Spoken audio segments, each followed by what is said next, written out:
Ma'am, kailangan natin ayitin to. Kasi medyo mabulbul mo eh. Okay na ba sa'yo yun? Kailangan ko ayitin to. Okay lang. Okay. Sige, ganito. Gusto mo bang ikaw na mag-ahit o ako na? Ikaw na lang. Ako na lang? Ma'am, yun na naman, par. Par, ay na. Si ma'am na may sabi, par. Uy, sana all. Ma'am, sige ma'am. Anong gusto mo? Ibabaw lang ba? O... Par! Ikaw O lalahatin ko, ma'am. Ano gusto mo? Ibabaw lang ba o lalahatin ko yan? Babaw na lang. Ibabaw na lang, ma'am. Ano ba naman yung par? Ma'am, ano kasi yan, ma'am eh? Ma'am, pag ibabaw lang kasi, magmumukhang panot. Magmumukhang panot, parang, di ba?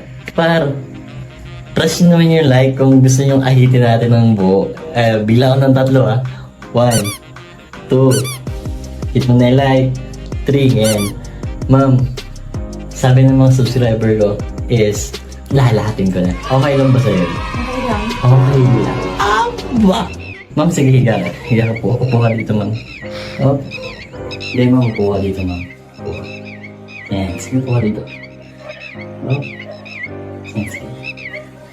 Bango naman. Oh. Sige, ma'am. Higa ka, ma'am. Ba? Ayan. Oh. Ganyan ka lang, ma'am. Okay. Kasi, ma'am, kaya katag na ganyan muna mga pa. Siyempre, ma'am, kailangan nating kuberin yung kipi ni ma'am. Kasi mga pa, baka lamigin. Baka, naniniwala ka ba doon? Hindi na ako pa. Ma'am, medyo separate mo siya. Separate. Yan. Ma'am, siyempre kailangan